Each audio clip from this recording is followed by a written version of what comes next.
Shalom, shalom, Mr. Micah. I wanted to do two separate videos. I didn't want to do, you know, um, one video with two Hebrew teachers in it. You know, I wanted to give each individual teacher their time and kind of their shine. And so my second Hebrew teacher, if he watches this channel, if he, stumbles across this video, he'll know that I'm talking about him. But I'll have to say that he, is one of my, greatest teachers as well.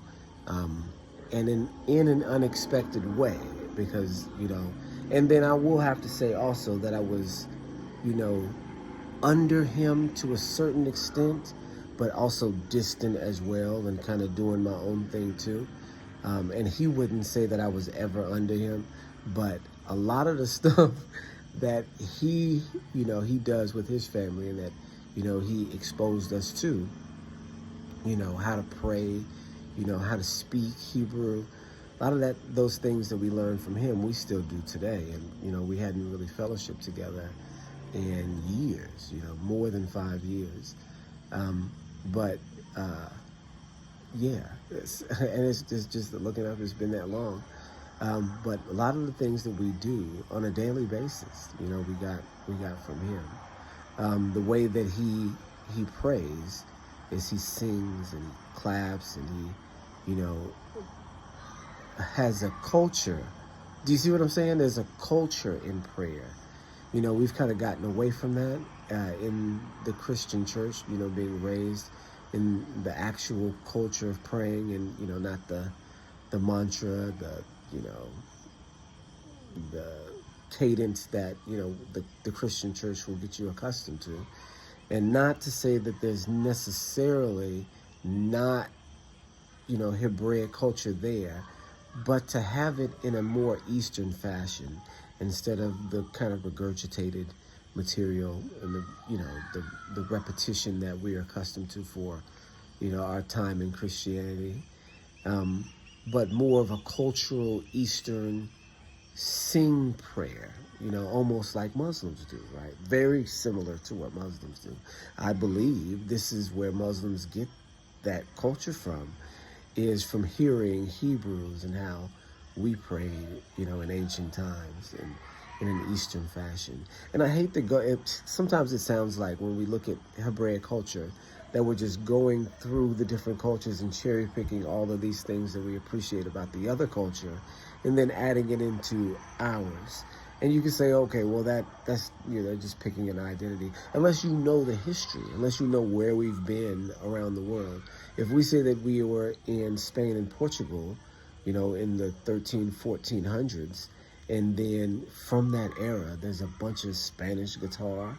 Do you see what I'm saying? You have this musical people group that played guitars and harps and entered into this area and revolutionized music. Then if you don't know that in the 20th and 21st century that Hebrews revolutionized music then too, then maybe you wouldn't look back and say, okay, well, there's no significance to this. But you do. Do you see what I'm saying? And this is where we, kind of catch the tail end of a culture that was taken from us, right? So we look up at Muslims who, use this sing-songy, multi-octave prayer style. You hear them out here. The,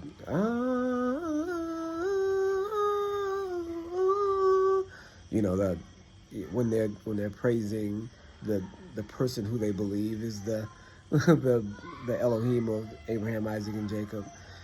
It's a beautiful. I remember being in Iraq. I was in the military and I was deployed to Iraq, and I remember being in Iraq and hearing one of those songs and thinking, man, that sounds beautiful. To hear, I mean, we have plenty of songs that are in our culture, in our Christian culture, that are beautiful songs. But to hear it in prayer form, as a prayer, from an Eastern sound, touched me a little bit. I'm like, man, they out here really out here disciplined and singing and praying 6 times a day and all this. I was impressed with the discipline of the culture.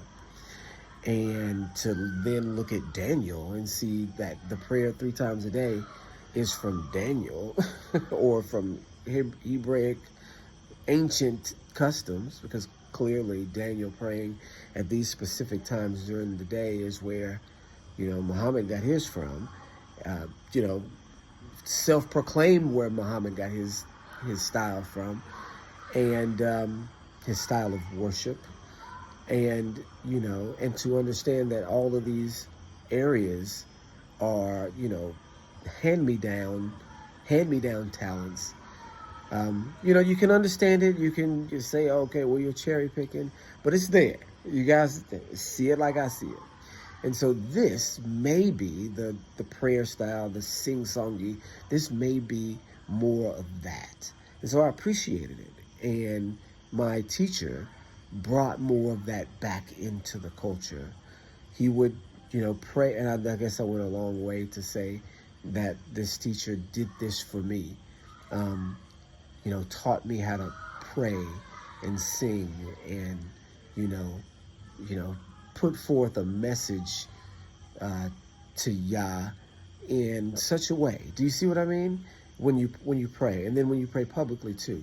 And, it's a beautiful thing that he did every single day, and that we loved, and that we felt really close to that action, and we picked it up. And we still do it to this day, and it's been 5-6 years. We do a similar thing that from what he does, but he does a sing-song praise that is just beautiful.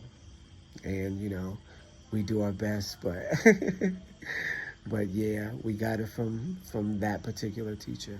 Now, that's not to say that this particular teacher wasn't crazy, because that's the other thing that you got to know about this teacher. He was crazy.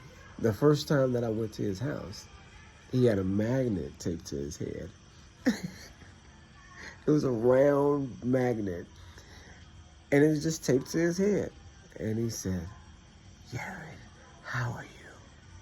Good to see you in the family. I'll explain the magnet taped to my head later."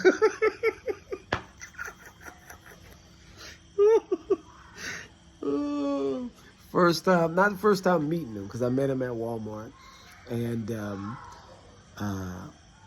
he invited me to his house, and us being brand new Hebrews, we looking for people to fellowship with, and he welcomed us into his house, right? And so first time we go there, this is when he has the magnet. Never explains the magnet. By the way, never explains. We go in, we have a great time, we fellowship. He's teaching, and I'm loving his teaching style, because he's, really into the sound. And, he taught me, so much about looking at the text that was just mind-blowing. This teacher blew my mind in several different ways. Okay? So he said one time to me, and I say this too, now, this is something that I learned from him. He said to me that you don't understand that writing is evil. and of course you're like, okay, the word is there, so you're just talking. But he showed in the text where it appears to be the case that Enoch was told to write these things down, that there didn't need to be any writing going on, because if people were living 900 years and they were able to look up at a full cycle of the stars, like Josephus says that this lifespan was for, in which the cycle of the stars takes 600 years, then that means their memory was near perfect. Does that make sense? And human memory now, we don't have nearly the memory that we did 20 years ago when you didn't have cell phones and you had to memorize people's numbers. You had all these numbers in your head of people that, your friends and stuff. You had to memorize them all. Or you had a book to write them down in, but most of the time you just memorize them. You memorize your own number. Do you see what I'm saying? So the brain, these are small things, but the capacity of the brain is expansive. People memorize digits all the way up to whatever. They can tell you pi. They can memorize pi with all the digits in pi. They can tell you those up to a certain amount. The ability of the mind, we don't know. We don't have any idea of how powerful the mind is, how it could be stretched. And if you can imagine somebody with 900 years worth of wisdom in their brain, then you've got to have some sort of expert memory. That means you don't have to write anything down because you're there. You're there you're there with your son. If your son was born when you were 200 years old and you live to be 900, you're there with your son 700 years, right? So your son is having sons at 200 years old, so you're there with your grandchildren. And so they're having sons at 2 years old. You're there with your great-grandchildren for hundreds of years, right? So nobody has to write anything down. Everybody remembers. Everybody remembers. And then if you don't remember, if you're just not old enough to meet that, then you may have a grandfather or a great-grandfather who's lived hundreds of years to be able to inform you of what's going on. So to need to write something down is automatically perceived as deception. Do you understand? Hey, do you know something that we won't? Are you trying to rewrite history? Because automatically the assumption is that you're trying to rewrite history by writing anything down, because we all remember.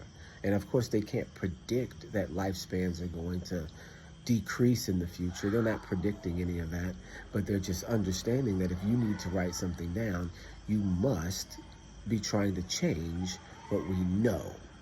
Does that make sense? But Enoch is ordered to write these things down. And in the text, and I can't remember actually where the text was that says this, but my teacher, this particular teacher, I keep almost saying his name. I hope I don't say his name by mistake. This teacher pointed it out to me and said that Enoch was hesitant to want to do this, just because the idea of the area is that we all know what's going on. And that's just a mind-blowing concept, that there was one point in history when writing wasn't necessary. But we see that in African cultures with oral history. We see that in all of these different places that maintain legends for thousands of years. And, we think of them as mythology and legend, but lots of them turn out to be true, right? So the power of the mind is very powerful. And in the old world, it was very different. So you didn't need written words. You had your mind to keep the word in. The commandments were in your heart. And in the future, clearly, it's going to be the same thing, because he's going to put the commandments in our heart so that you wouldn't have to even tell every man his neighbor, no yow, no yow. No, because everybody from the largest to the smallest will already know him, right? So that means you're not going to have to write it down, right? So this is just that we live in the era of Ketubim, the era of writing, right? And it's an expansive era. It takes up most of the history of humankind, but it wasn't always necessary. It won't always be necessary. It's something that he taught me, and it's a mind-blowing concept, right? But I just wanted to give him props too. He's kind of a wild guy as well. There's a lot of things that he got into that we didn't, do, and of course we had to separate from his congregation as well. He was kind of in the midst of Lamad's congregation, because we never did physically even go to Lamad's congregation. We were online, and even that online community was pretty special. But we did go to a couple of feast days, to travel, just to take a religious, a hajj, because the hajj is a Hebrew word, ourselves, right? And so we did that. We went to congregations, and we didn't have to go far. And so we hosted congregations too from this particular group and all that. So yeah. But I did just want to talk about this particular teacher who did teach me a whole lot, and who I appreciate as a teacher. It was plumb crazy, but really appreciate his contribution to my walk. Okay, you guys. Shalom, shalom.